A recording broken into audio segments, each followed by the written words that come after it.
O iluminismo é fundamentalmente racionalismo, é o primado da razão.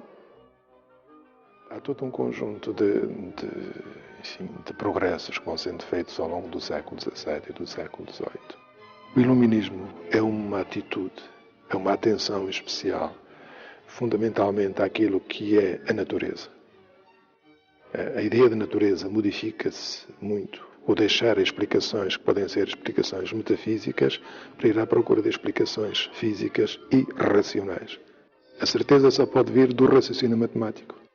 A ciência deve ser útil à humanidade. Todo conhecimento, se ele tem que se transformar em algo, digamos, prático, se pode transformar a natureza, enfim, a sociedade. Uma mudança, digamos, de mentalidade mesmo e de atitude, né, diante da vida.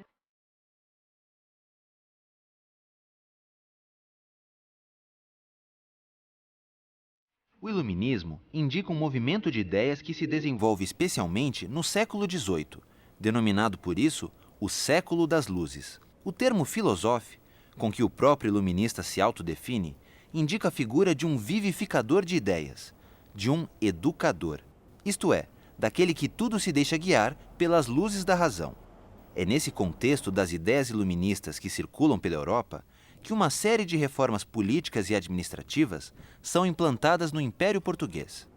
Uma das ações dessas reformas mudou o rumo da história da educação em Portugal e em todas as suas colônias. O Brasil está entre elas. O ano é 1759. No dia 3 de setembro, uma lei determina a expulsão dos jesuítas de Portugal e de seus domínios.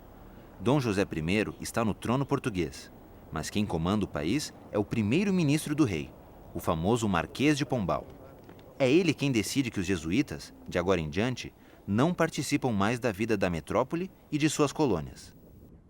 Com a expulsão dos jesuítas, o Marquês de Pombal instaura as chamadas reformas pombalinas na educação, para tentar substituir o sistema de ensino dos padres da Companhia de Jesus, vigente há 210 anos. O historiador Jorge Couto é diretor da Biblioteca Nacional de Portugal, que fica em Lisboa. No programa anterior, ele falou sobre a ação da Companhia de Jesus no Brasil. Agora, destaca como os jesuítas, antes de Pombal, faziam parte do Império Português. Os jesuítas portugueses estavam desde Bragança, que é o extremo norte de Portugal, até Nagasaki, no Japão. Portanto, cobriam todo o Império Português. A Europa, África, América e Ásia. Portanto, cobriam os 4 continentes. E como o governo pombalino conseguiu expulsá-los de todos esses domínios?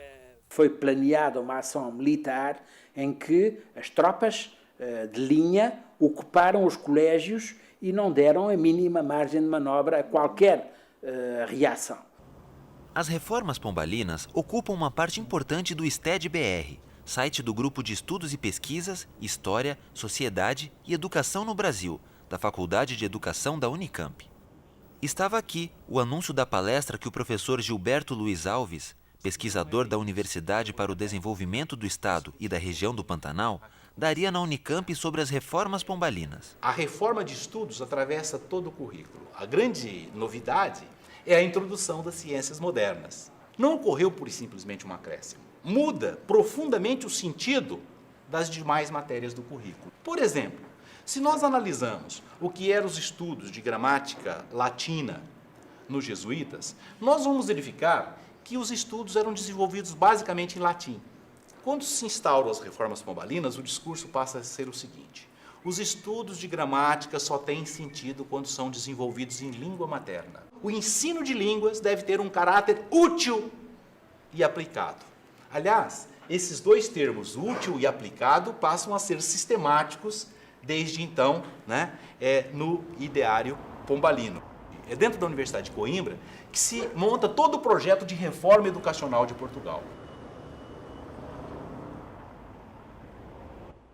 Criada no século XIII, em 1290, a universidade é a mais antiga de Portugal e a terceira mais antiga da Europa. Quem nos recebeu em Coimbra foi o pró-reitor da universidade, Antônio Filipe Pimentel. A conversa com ele foi dentro da Biblioteca Joanina, um dos símbolos do iluminismo na Universidade de Coimbra. É esse cenário barroco, por um lado retórico de exaltação, por outro esplendoroso, que justifica o lado estético desta biblioteca.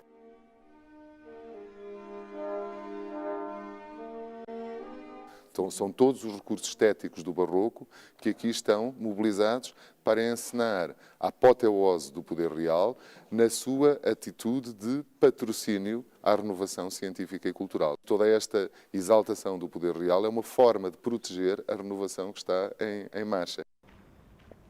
E o que as reformas pombalinas que começaram aqui, dentro da universidade, representaram para essa instituição?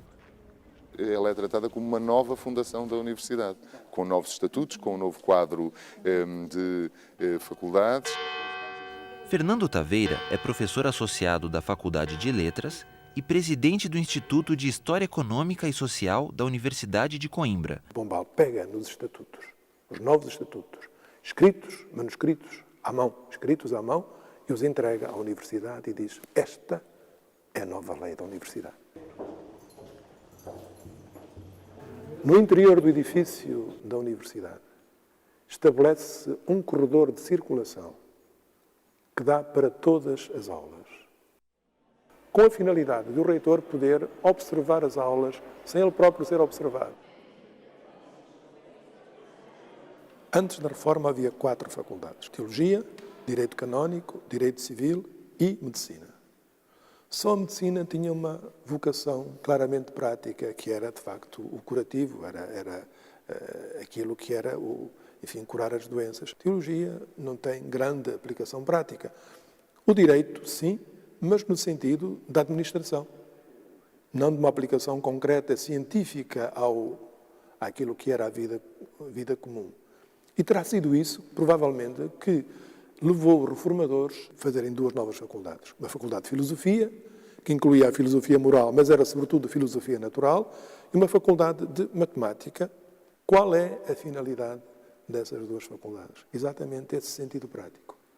Ser capaz de formar pessoas que, a uma certa altura, tomem consciência daquilo que é o corpo físico da nação e intervenham sobre ele. E o professor? O que mudou na atuação dos mestres? Uma das determinações fundamentais dos Estatutos Pombalinos é a do professor inventor. Ou seja, o professor não é apenas aquele que dá as aulas, o professor é aquele que investiga por si, aquele que incorpora no seu ensino as novidades que ele próprio descobre e que os outros descobrem também.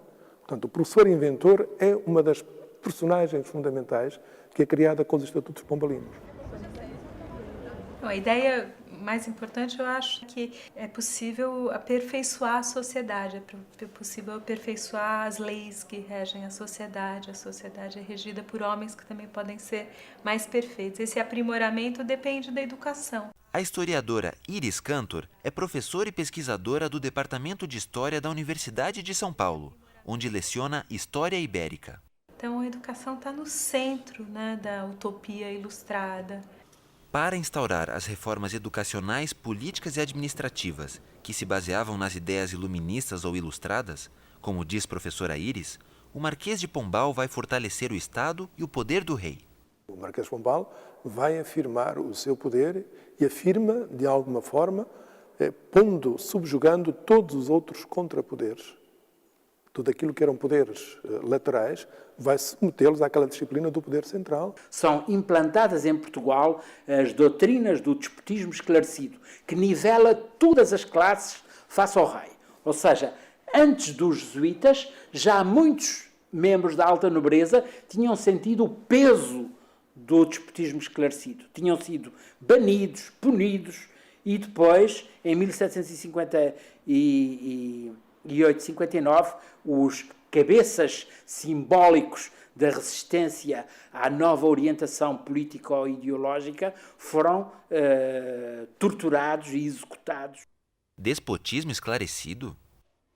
É uma forma, digamos, um pouco adocicada, né, de justificar um absolutismo permeado de uma filosofia ilustrada. O absolutismo, né, os governantes, né, no século XVI, XVII, eles não tinham a pretensão de moldar a sociedade da mesma forma como os ilustrados tiveram, né?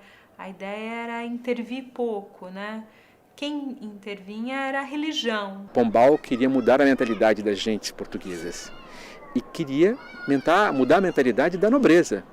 Criar uma nobreza que pensasse usando da ciência moderna, fosse uma nobreza aí, entre aspas, aqui vou carregar de aspas, mais aí de cunho capitalista, né, com uma mentalidade mais capitalista, empreendedora.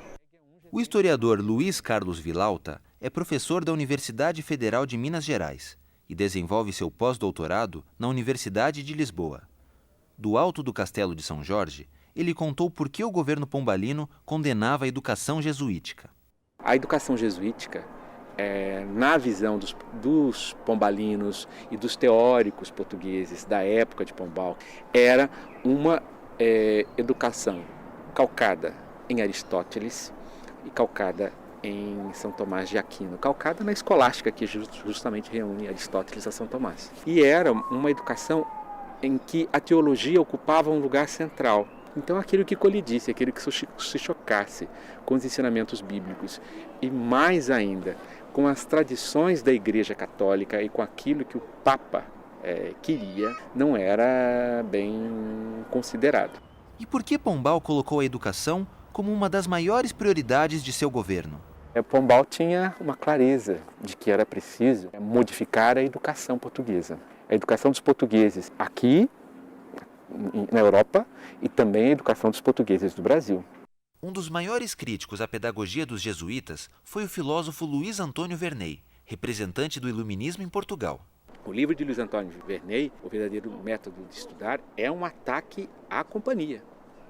No primeiro volume da obra de Verney, dedicado aos estudos linguísticos, está escrito assim: é obrigado o estudante a compor vários períodos, a que chamam orações, repetir uma quantidade de regras latinas e portuguesas. E se o pobre rapaz não pode responder a tudo, em vez de lhe aliviar o peso e mostrar-lhe a estrada e animá-lo a prossegui-la, dão-lhe muita palmatoada e obrigam-no a odiar todo o gênero de estudos.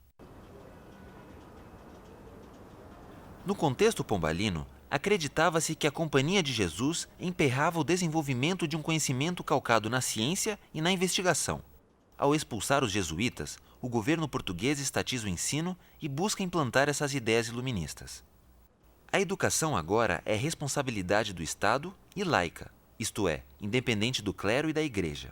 Portugal e o Brasil assistiram à implantação do primeiro sistema público de ensino do Ocidente. Apesar, claramente, de o diretor-geral dos estudos ser um eclesiástico, mas está submetido aos ditames e às normas estabelecidas pelo Governo Central, que são claramente de uniformizar a ideologia. Todos têm que dizer a mesma coisa.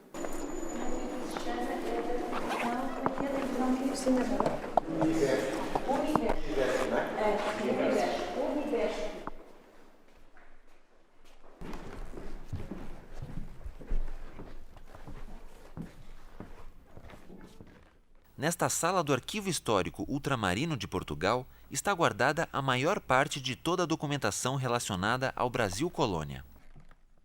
Os documentos tratam do quê? Tratam da sua história, da sua, da minha.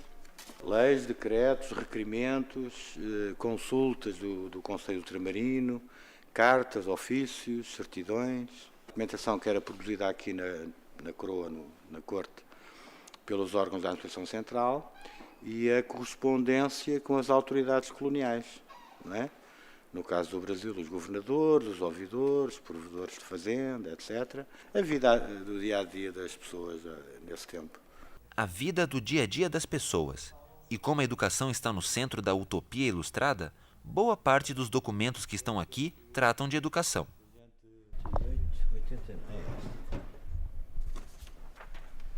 Este é o fantasma do documento que eu retirei para vocês filmarem. A dica de que o arquivo guardava esses documentos veio do Brasil e foi dada pela historiadora Maria Helena Flexor, que é especialista em leitura de documentos históricos e professora da Universidade Federal da Bahia. A conversa com Maria Helena foi pela internet. Se você observar nos livros didáticos, o período pombalino praticamente não aparece, né? Ele é conhecido apenas como o indivíduo que expulsou os jesuítas, mas é todo um contexto em que ele vivia de mudança de mentalidade, de mudança, né, de ideologia, enfim. E ele é fruto desse momento que eu acho que é preciso a gente trabalhar para entender até melhor a nossa história. A documentação desse período só se perdeu do lado de cá. Mas a gente ainda encontra muita documentação organizada, tanto na Biblioteca Nacional, quanto no Arquivo Nacional, né, quanto nos arquivos portugueses, em especial o Arquivo Ultramarino, que, como o nome está dizendo, concentrava essa documentação do Conselho Ultramarino. Nesta caixa que José Martinheira vem trazendo, estão cartas e documentos que falam da expulsão dos jesuítas e da tentativa de substituí-los na educação.